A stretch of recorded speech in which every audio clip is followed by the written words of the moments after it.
ऐसा है कि 11 तारीख की रात को 12 तारीख की रात को मैं 11 बजे करीब कुछ पढ़ रही थी, उसमें ये पोस्ट मेरे सामने आई।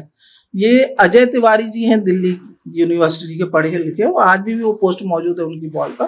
तो मैं पढ़ रही थी और मैं आते पढ़ते कोई और पोस्ट शेयर करना चाह रही थी और मुझसे गलती से ये पोस्ट शेयर हो गई। वो बाकायदा उनका नाम डला हुआ है नीचे। अच्छा लिखते हैं, मैं कई चीजें उनकी शेयर करती रहती हूँ, पर ये वाली पोस्ट मैंने पढ़ी और मैं भी इत्तेफाक करती हूँ कि ये तो मैंने ताज्जुब लगा मुझे। तो मैं अपन आगे बढ़ा के दूसरी पोस्ट ले रहे थे और ये पोस्ट शेयर हो गई, रात का समय था, मैंने बंद कर दी। दूसरे दिन सुबह मेरे को खबर आई मेरी बहन द्वारा कि रेखा जी तुमने कौन सी पोस्ट शेयर कर दी। मैंने तुरंत देखा, मैंने अपनी गलती का एहसास किया और तुरंत ना वो पोस्ट डिलीट कर दी।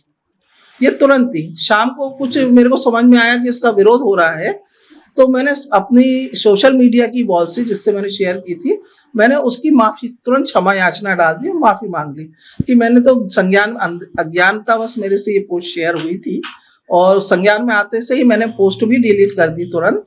और आप सबसे माफी चाहती हूँ, मेरा किसी भी कष्ट पहुंचाना, भावनाओं का आहत करना मेरा उद्देश्य नहीं है। मैं तो स्वयं जैन होते हुए भी सनातनी पूजाओं में, पर्वों में सिर्फ शामिल नहीं होती हूँ, मैं स्वयं आयोजित करती हूँ। मैंने अपने नेतृत्व में कई पूजाएं ये सब शामिल किया, हर जगह आना जाना। मेरी वॉल पे भी कई ऐसी फोटो है जिसमें मैं सनातन पूजाओं में शामिल हूँ, आराध्यों को मानती हूँ। तो किसी भी पूजा में या किसी भी आराध्य को मैं इस टाइप से हरकत नहीं कर सकती, और जिसको भी कष्ट पहुंचा उसके लिए मैं पुनः क्षमा याचना चाहती हूँ। उस पोस्ट में का उद्देश्य अभी भी मैं लिंक भेज सकती हूँ। अजय तिवारी स्वयं ब्राह्मण ने लिखी हुई पोस्ट है, किसी ब्राह्मण लेखिका को उन्होंने उसको आगे बढ़ाया है, जिसमें उनका कहना, उनका उद्देश्य यह है कि गलत लोग दोनों तरफ होते हैं और परंपराएं गलत अच्छी दोनों तरफ। तो उन्होंने उसमें जैसे औरंगजेब ने अपना वध किया, उनने ऐसा बोला परशुराम जी से भी माता का वध हुआ था, तो वो गलत थोड़ा सा हो गया कि औरंगजेब की तुलना अपन अशोक से कर सकते हो, अजात शत्रु से कर सकते, दोनों तरफ भगवान है परशुराम, उनसे नहीं होना चाहिए थी।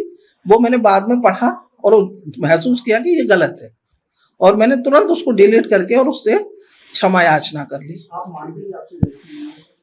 बिल्कुल, बड़े दिल से मानती हूँ कि मेरे से गलती हुई है, नहीं होना चाहिए था। जो हुआ वो अनजाने हुआ और जिसकी मैंने 24 घंटे के अंदर माफी मांगी। मैं उसका जवाब दे चुकी हूँ, उसमें ही मैंने यही शब्द जो आपको बोल रही हूँ कि मुझसे त्रुटिवश ये गलती हुई थी। मेरा उद्देश्य कहीं भावनाएं या मैंने जानबूझकर या किसी भी बात को, मैं हमेशा सांप्रदायिक सौहार्द की बात करती आई हूँ और इसको मैं मानती हूँ कि हम लोग हिंदुस्तानी, सबको प्रेम से रहना है। और मैं तो आराध्य को छोड़ दीजिए, मैं अपने से 5 मिनट बड़े इंसान को भी, हम लोग यहाँ है कि अपन लोग हैं पैर छूते हैं कि ये हमसे बड़ा है, तो वो तो हमारे आराध्य, मैं उनका अपमान कैसे कर सकती हूँ। रेखा विनोद जैन, समाज सेवी हूँ। अभी मैंने ये कोई भी वर्णन, और मैंने अपनी वॉल पे भी कहीं कांग्रेसी पद लगा के नहीं रखा है। मेरी फेसबुक वॉल समाज सेवा के तहत ही चलती है। अगर आप ये वीडियो YouTube पर देख रहे हैं तो हमारे चैनल को सब्सक्राइब करें और बेल आइकन को दबाना ना भूलें। अगर आप Facebook पर ये वीडियो देख रहे हैं तो हमारे पेज को लाइक करें।